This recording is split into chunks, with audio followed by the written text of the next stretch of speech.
Hi everyone, Gundam here for 36th and brand new episode of our special edition Lore of the Universal Century. Today we're going to the 1-year war era in an attempt to answer a particular question, which is...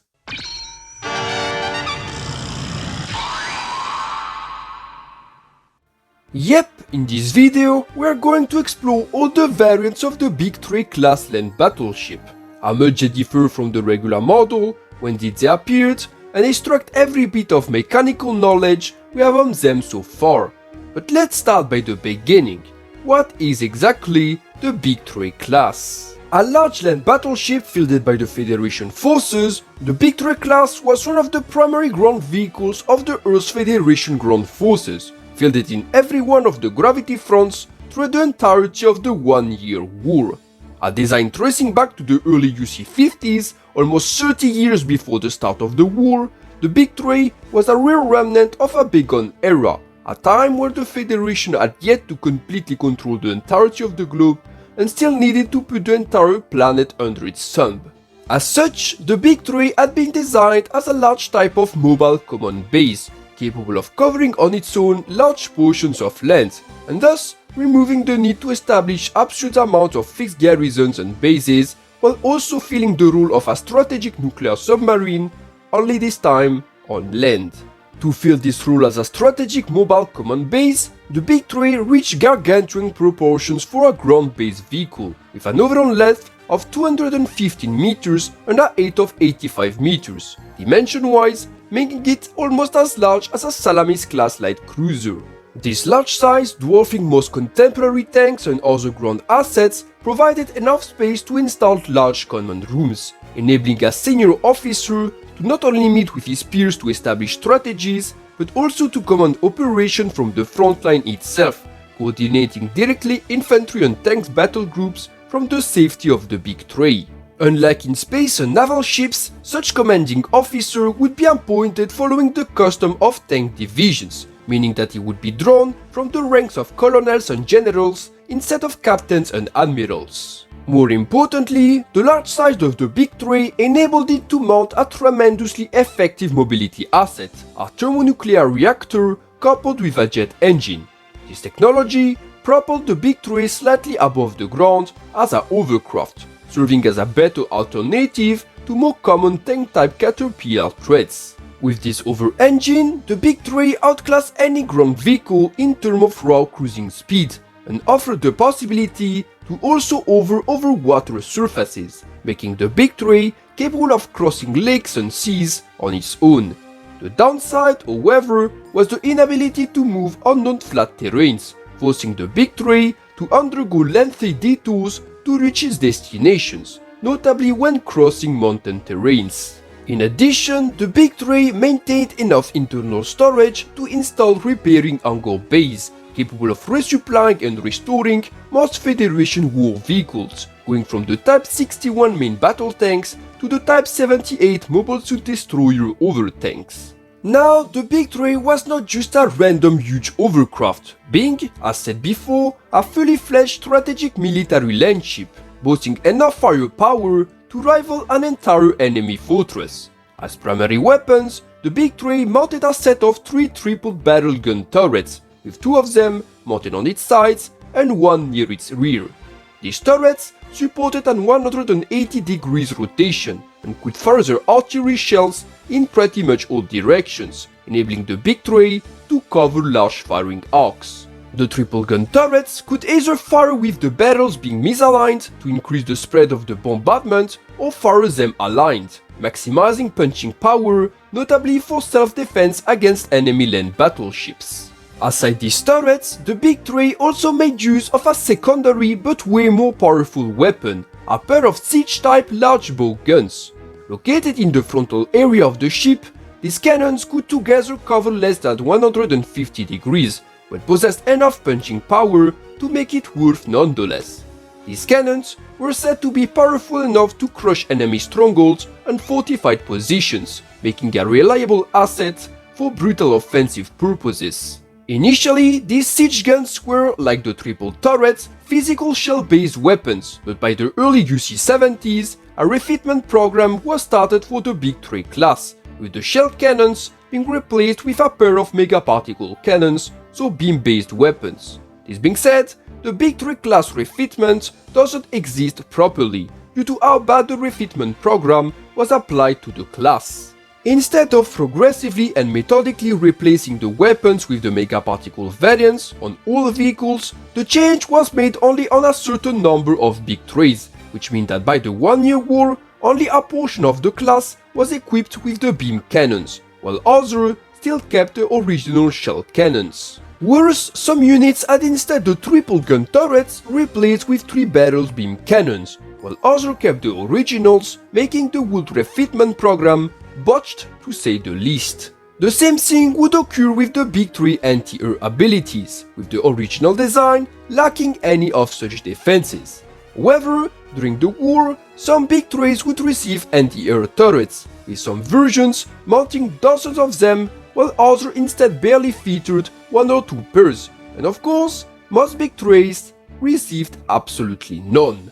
Yet, despite all of that and the disparity between each unit, the Big Tray would remain a versatile and effective asset for the Earth Federation ground forces, proving its worth countless times during the 1 year war. Unlike Federation space battleships, which clearly suffered from the loss of long-range sensors due to Minovsky interference, the Big Tray was able to quickly adapt to the changing warfare, replacing the long-range targeting systems of its turrets with manually input data. This meant that the Big Tray would instead rely on small agile scout planes, primarily Dragonfly-class reconnaissance aircrafts, to scout ahead to locate the enemy, before retransmitting back the geographical coordinates for the Big Tray to bombard. This solution would especially come handy during Operation Odessa, where the Big Tray class would serve as the tip of the spear of the Federation army, with a total of 12 units coordinating the efforts of almost 8 billion lives worth of Federation personnel, alongside 6,000 tanks. The Big Tray would notably serve as the riding vehicle of most of the operation key officers, with Lieutenant General Revil boarding the infamous Batan and Lieutenant General Elron boarding the Marketia instead. After the war, the class remained in service, with the surviving Big Trays continuing their duty as mobile bases, only for them to be progressively overshadowed by more adequate vehicles capable of supporting mobile suits, primarily the newly developed Garuda-class stratospheric megaplanes. By UC-87, one of these veteran Big Trays, the Queen Turtle, would participate in the early stages of the Grips conflict on the Titan side, before being destroyed near the New Guinea base by the modified Zanzibar-class Keranos of the eponym organization.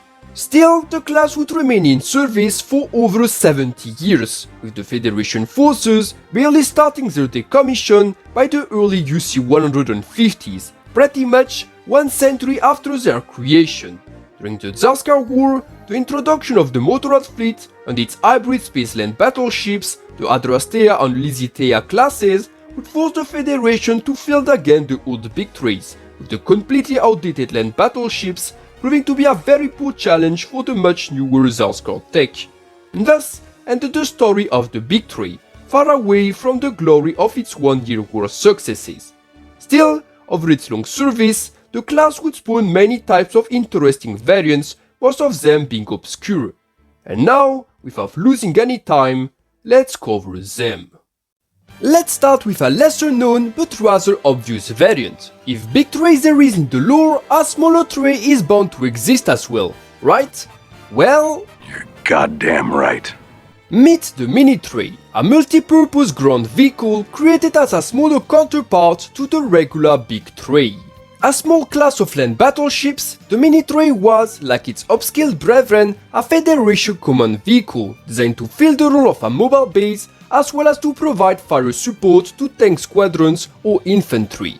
With a length of approximately 90 meters, measurements provided by our knowledge of the Fan dimensions, the Mini Tray was less than half of the total Big Tray size and length, but was still a very effective asset for the Federation ground forces. Like in the regular Big Tray, the Mini Tray mobility was ensured by a thermonuclear jet engine, granting it not only the ability to hover over the ground, but also a much higher cruising speed than the larger and heavier Big Tray, making the Mini Tray a very reactive vehicle capable of easily pursuing targets or react to changes on the battlefield. Firepower-wise, the Mini Tray got the short end of the stick in comparison with its larger brethren, yet featured a rather versatile and effective arsenal.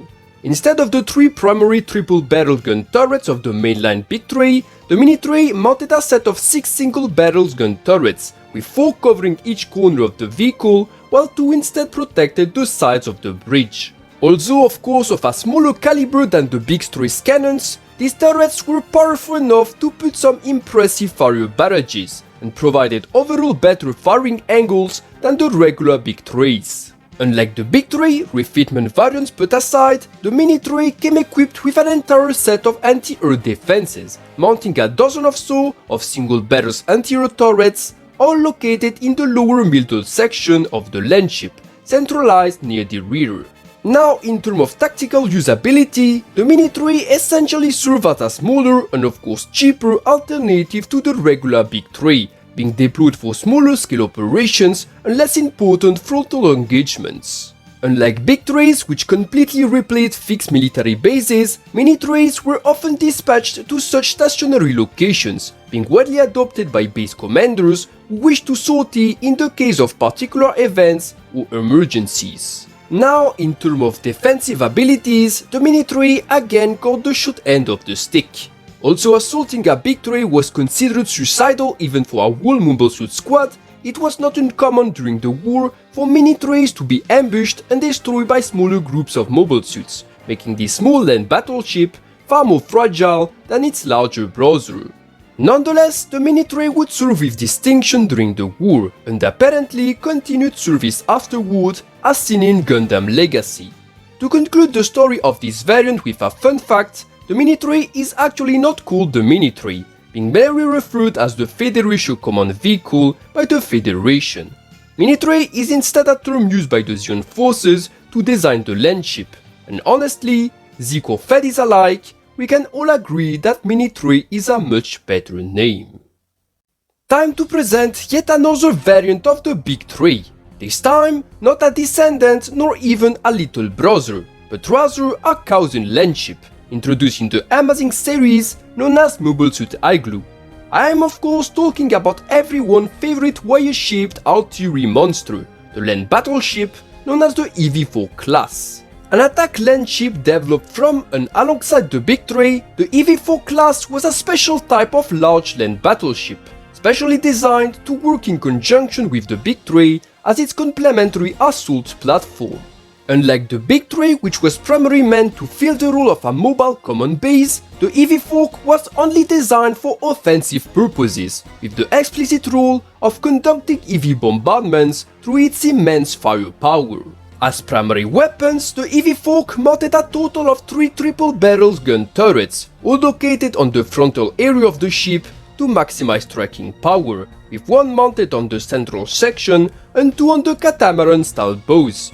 These cannons were of the same type that the gun turrets of the Big Tray and were apparently of the same caliber, but with slightly longer barrels for possible longer range. In fact, these cannons and their positions is what gave the name EV-4, as the barrels coupled with the catamaran bows make it look like a giant fork from upside view.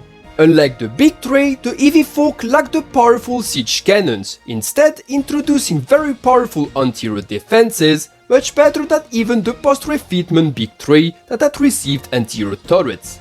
Indeed, the EV-4 mounted a total of 18 anti-air turrets, with 6 of them being triple-barrel machine gun turrets and the other 12 double-barrel versions. This combination enabled the EV-4 to remain surprisingly safe from most Zeon air assets, but also mobile suits, since a lot of the turrets were positioned so as to be usable as anti-ground weapons. Aside this increase in defensive and offensive assets, the EV-4 remained surprisingly similar to the Big Tray in terms of core design, being almost of the same size, albeit slightly smaller, as well as introducing the same thermonuclear jet engine, meaning the EV-4 retained the hovering abilities shared by the rest of the Tray series. Now, while it could transport tanks and attack copters, the EV-Fok wasn't designed to carry specialized aircraft, meaning the tactic of the scout planes used by the Big Tray could only be used if a EV-Fok was coupled with another Big Tray, severely restricting the independence of this land battleship.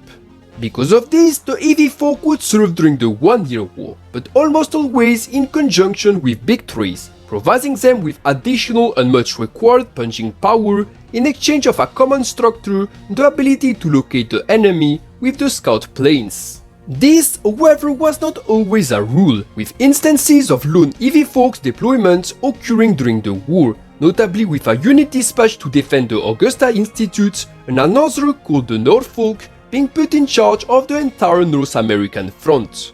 After the war, the EV-Fok would remain in service, with some surviving units being drastically refitted to better serve in modern battlefields. One such unit, the Nicosia, would have its 2 catamaran-mounted triple-gun turrets removed, sacrificed in exchange of a new mobile suit hangar capable of carrying as many as 6 mobile suits. The Nicosia would then serve directly under the Titans and become temporarily the mothership of Ernest Maguire, protagonist of the Advance of Zeta story, Traitor to Destiny. The rest is mostly unknown, and let's move to even more obscure grounds. SD Gundam Wars, a SD game unknown by most of the Western Gundam fanbase, and to be frankly honest, not exactly well known either by the Japanese audience. A mysterious and interesting pit of original mechs and vehicles for those who know casually about it, but a real brain tumor for those like me who knows what that thing is in depth. SD Gundam Wars is a game that established itself as part of the UC continuity, yet forsake the notion of Zeon and the Federation for the name Space and Earthside, and also casually introduce a UC version of the God Gundam. Sorry.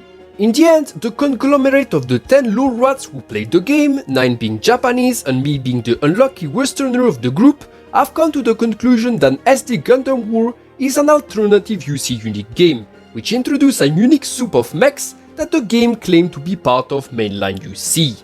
Now, if you're not new to the channel, you may remember some of these designs from the Burgassi from the late UC Amphibious Mobile Suit video or the Spirit Base of the Rakylum video. Lucky us, SD Gundam War also introduced 2 unique variants of the Big Tray, the first of which we will now present.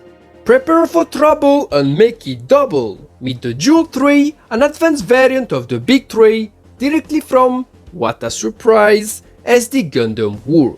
A rather unique variation of the Big Tray, the Duel Tray would have been very difficult to examine in SD format, but thanks to the artist Yunus Survik, we have a known SD fan out of it, which essentially make it much easier to study. In addition, we commissioned our friend Anonymous on the net for a line-out version. Shout out to him for his everlasting support. The Duel Tray seems to be a smaller version of the Big Tray, sacrificing most of its size for a more compact design, and supposedly also relinquishing its role as a commander land battleship. Firepower-wise, the Duel Tray seems to be a sort of weird compromise, losing most of the Big Tray raw punching power for a more diversified and in the end, better overall firepower. Its arsenal is made of a simple Big Tray type triple barrel gun turret mounted on the frontal hull on its nose. Near its bridge, the Duel Tray mounts a pair of twin barrel turrets, which are not anterior turrets but rather smaller caliber artillery cannons. Now, in terms of anterior defenses, the Duel Tray mounts a total of 6 twin machine gun turrets, with 4 on the large side hangars and 2 near the bridge. Interestingly, the Duel Tray does seem to make use of the powerful siege gun type of the Big Tray, mounting between 1 to 2 of such cannons on each of the hangar sides. From the SD format, it seems that a total of 2 siege types are present, but Unoservic's design introduced 4 of them, and that actually might be the case since I don't have the SD side view of the ship anymore. Now, the most interesting part of this Big Tray variant is emphasized by its name, Duel Tray, which indicates the real improvement made over the Tray series. Unlike the Big Tray, which only featured a small repairing hangar bay for small ground vehicles, the Duel Tray instead introduced 2 massive hangars, which seem to be of the same types than the one seen in the Columbus-class supply carrier. Although this seems very weird, considering the Columbus is a spaceship, it is however a rather plausible design concept, considering the Columbus and its hangar bay are said to be derived from an older anti-riot ground vehicle. The purpose of these large block hangars, although unconfirmed, seems to be to emulate the Columbus class, which means they could enable the dual tray to fulfill one of these two different roles on the ground. The first role is that of an armored supply land ship, with the dual tray serving as a slower but better protected alternative to the Medea class supply planes. With such hangars, the dual tray could carry large supply stocks between different armored divisions, covering large portions of land in Federation-controlled but disputed territories. The second role that these hangars could help the dual tray to fulfill is that of an aircraft carrier ground land ship, with the dual tray serving as the mothership of numerous types of Federal planes, including Saberfish, Toriades, or Fly-Arrows fighters. Considering how the Earth Federation Air Force had carried the entire gravity front for the other two Earthly Federation branches by maintaining almost total Earth superiority over the Principality of Zion, it would make sense for a Big Tray variant to have been created to serve as the mothership of aircraft squadrons, hence the dual tray. And this is all we have for this mysterious variant. Time to cover the remaining one. Time for the last Big Tray variant. The biggest, largest, coolest, and of course most overpowered version of the land battleship series, and another design from SD Gundam War, the Revil. No, not this one.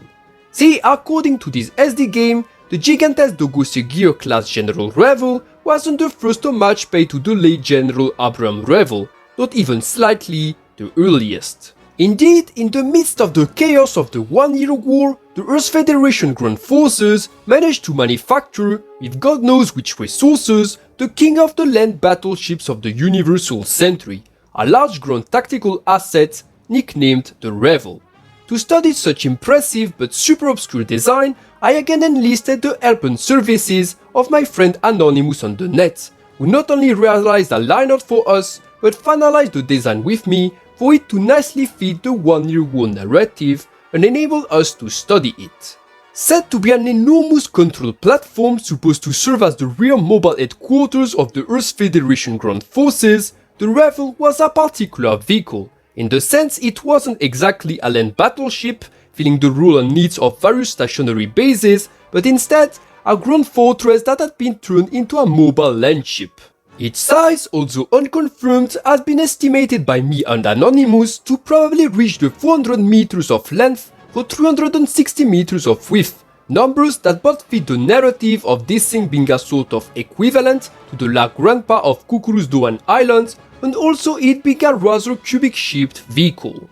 Development-wise, the Revil was instead created from both the regular Big Tray and the Dual Tray, being designed to be the crown jewel of the Federation on Earth by combining the best asset of its predecessor, yet also presenting itself as an exponential improvement over both of them.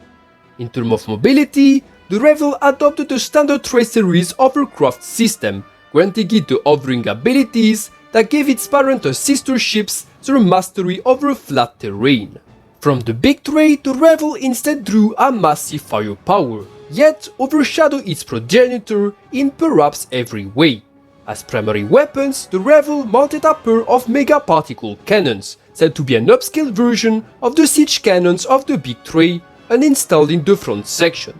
According to the game stats, these cannons seem to have 3 to 4 times the output of the regular siege cannons, which mean enough firepower to reduce any ground fortress to dust with a single salvo. A popular theory I've seen is that these cannons may also be resonating megaparticle cannons, aka of the same weapon class than the Absolute ground melting cannon. This would be an interesting idea if the Revil was confirmed as a late 1 Year War vehicle that was finalized with the retro-engineering of the Capture Absolute 2, but considering we have zero development history for the Revil outside the lineage, well, nothing can be certain. As secondary weapons, the Revil instead adopted a set of 4 twin barrels cannons, mounted on each of the main pillars of the Revil structure. These cannons, like the 3 barrels of the big tray or single barrel of the mini tray, are likely to be physical cannons, but use a large caliber of ammunitions than the regular big tray version. Now, for anterior purposes, the Revil introduced a rather impressive set of twin machine gun turrets, mounting an estimated total of 12 of such defenses, disseminating near the over engine in the lower section of the ship.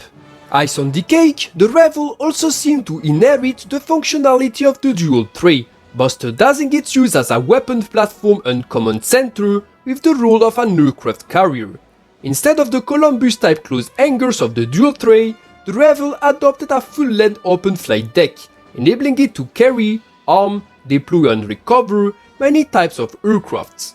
According to Anonymous, it would make sense for the Revil to carry aboard fighters such as teenth, fly arrows and even saberfish, and due to its large size, also support the larger recovery of fighter bombers such as the Fly Manta. In addition, it would make sense for the Revil to carry more vital aircraft such as the Dragonfly than the regular big tray, with our estimation reaching the 4 units. Another of Anonymous' fantasies is also to consider that the Revil may have received in priority complements of gym escorts, with inner elevators enabling them to be placed on the flight deck. Although it is something that isn't really backed by anything, I still value this idea as it would totally make sense by the late 1 Year War. Now, about the deployment history of this monster, well, I only have one thing to say: ST Gundam War.